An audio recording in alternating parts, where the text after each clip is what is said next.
Nakakita ka na ba ng puno na kung tawagin ay talisay? Isang natatanging punong kahoy na madalas na ring makikitang tumutubo dito sa atin sa Pilipinas. Subalit batid mo ba na hindi lamang ang lilim nitong taglay ang pwede mong pakinabangan, kundi marami pang ang karamdaman na maaari pala nitong malunasan. Hello, what's up? Your best here. Sa videong ito ay alamin natin ang mga gamit at benepisyo sa atin ng puno ng talisay. Saan-saan mo nga ba ito maaaring gamitin at ang mga taglay nitong pakinabang? Talisay, isang klase ng punong kahoy na natural na ngang tumutubo sa mga tropikal na bansa kagaya ng Australia, Madagascar at maging dito sa atin sa Asia. Kilala rin ito sa mga katawagang country almond, Indian almond, tropical almond, Malabar almond at sea almond sapagkat karaniwan itong makikitang tumutubo sa mga dalampasigan. Isang uri ng puno na kabilang nga sa mga leadwood family na Combretaceae at popular sa binomial name na Terminalia catapa. Madalas makilala ang punong ito dahil sa mga lilim nitong bigay. Tumataas ang talisay ng hanggang 35 metro at mayroong mga palapad na mga sanga na animo nga ay hugis vase. Malalapad rin ang mga luntian at makikintab nitong dahon. At ang mga bunga naman na maaari mo ngang kainin.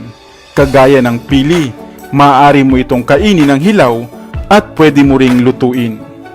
Ginagamit nga ito sa paggawa ng mga langis o kaya naman ay lana at maaari mo ring gamitin sa pagluluto. Subalit maliban dito ay marami pa pala itong benepisyong hatid.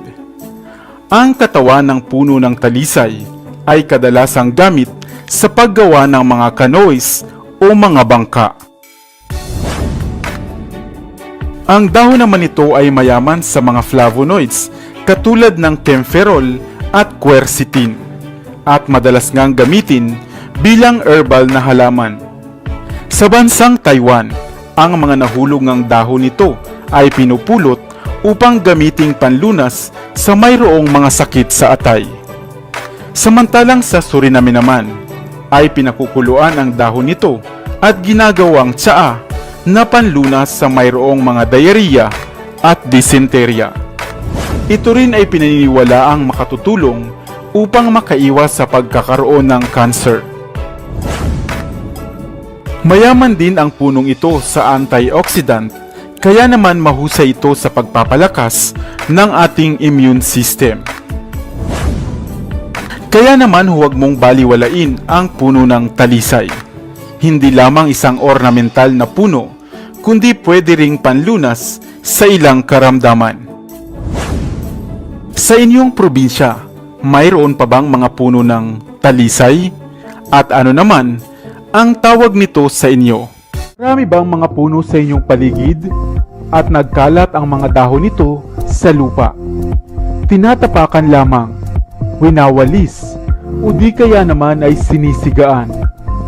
Subalit batid mo bang maaaring ito pala ang bagay na maghatid sa iyo ng kasaganaan, karangyaan, at maghatid ng pagbabagong inaasam sa inyong buhay? Hello, what's up? Your best here. Sa videong ito ay ating alamin ang isa na namang bagay na madalas na nating nakikita, ngunit may mga pakinabang pa palang dala-dala. Ang leaf skeleton o ang natunaw na dahon. Kaya kung mahilig ka sa mga bago at kakaibang kaalaman na maaaring kapulutan ng aral, ang videong ito ay para sa iyo.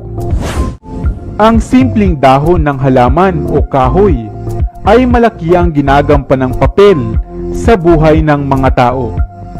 Bilang halamang gamot, pantapal, pambalot, at bilang kanlungan o mga bubong sa bahay. At bahagi na rin ng ilang mga ritual. Ang dahon din ay matagal nang ginagamit bilang simbolo o bahagi ng mga logo ng ilang mga matatagumpay na mga kumpanya at sumisimbolo ng pagkamayabong paglago, pag-unlad, at pagbabago at gayon din bilang pag-asa. Ikaw, mayroon ka bang alam na brand na may dahon din sa kanilang mga logo? Subalit batin mo ba na ang leaf skeleton o ang natutunaw na dahon ay napakahusay din pala? Ang leaf skeleton ay isang dahon na natunaw ang mga malalambot nitong bahagi at pawang ang mga matitigas na veins o ugat o hibla ng mga fiber nito ang natira na lamang.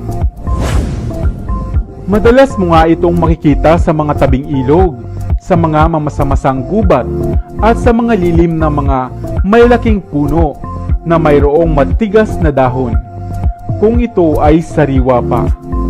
Madalas na ginagawang art display, inilalagay sa mga imbitasyon, sa mga Christmas tree design at sa paggawa ng scrapbook ang leaf skeleton. Subalit ilan pa lamang ang nakaalam o nakababatid na ito rin pala ay mayroong mas malalim pang ibig ipahiwatig o ipakahulugan. Ang pagtatabi pala ng leaf skeleton ay maaaring maghatid sa iyo ng kasaganaan, good luck at kayamanan.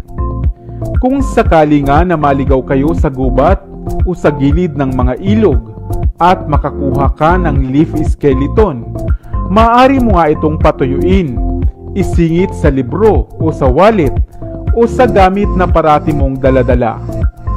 Ang enerhiya ng kalikasan, partikular na ang mga halaman, ang maaaring umakit ng swerte, good fortune at kasaganaang pangkaperahan na iyong inaasam.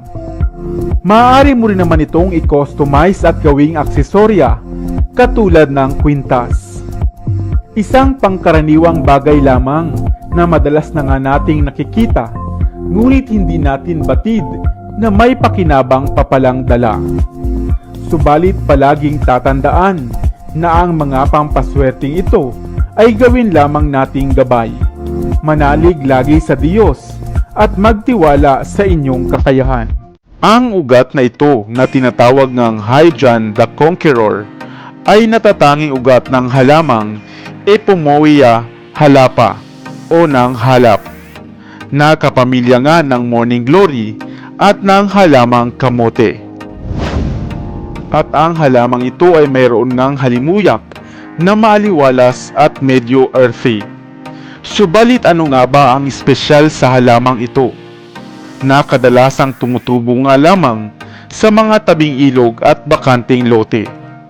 Bagaman nakilala na sa bansang Mexico ang halamang ito bilang halamang gamot, subalit hindi pa gaanong malinaw at detalyado ang pag-aaral ukol sa mga gamit at gamot nito. Ngunit sa makalumang pamumuhay at paniniwala, isa pala ang halamang ito sa mahusay na panggayuma, panghalina at halamang pampaswerte pa. Kadalasan nga itong isinasama sa mga bugpos ng maswerteng pulang pouch at pinaniniwala ang isa ring maswerteng sangkap, lalo na sa mga mahilig sa sugal o mga laro na ginagamitan ng pera. Ang pinutuyong ugat rin ito ay ginagamit kadalasan bilang panggayuma, panghalina at sangkap sa mga ritual na kaugnay nito. Ang pagdadala rin ng ugat nito palagi ay pinaniniwalaang mainam, lalo na nga sa paglutas ng kaso sa mga korte at nagdadala ng positibong enerhiya, lalo na sa mga hindi inaasahang sitwasyon. Maaari mo rin itong ipwesto sa inyong altar kasama ng iba pang mga good luck charm sa bahay. Subalit siguraduhin lamang na ang makukuhang ugat nito o lamang ugat ay buo, walang galos o sugat bago ito patuyuin upang mas maging epektibo ang paggagamitan nito. Maaari mo rin naman itong ibabad sa lana o sa langis na maaaring magamit nga sa mga ginagawang panghalinang ritual. Kaya kung nakakita ka na nga ng halamang damong ito, ay maaari mo itong subukan. Subalit gaya ng lagi nating paalala, ang mga bagay na ito at mga pampaswerte ay pawang gabay lamang at nasa sa inyo pa rin ang ikakaasenso ng inyong buhay.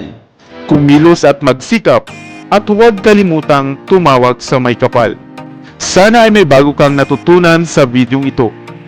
Dito na sa Best TV, tayo ay matuto, utak mapuno ng bagong kaalaman. Dito na sa Best TV, tayo ay lumibot, lihim na mundo ay ating matuklasan. Dito yan sa Best TV, dito yan sa Best TV, dito yan sa Best TV.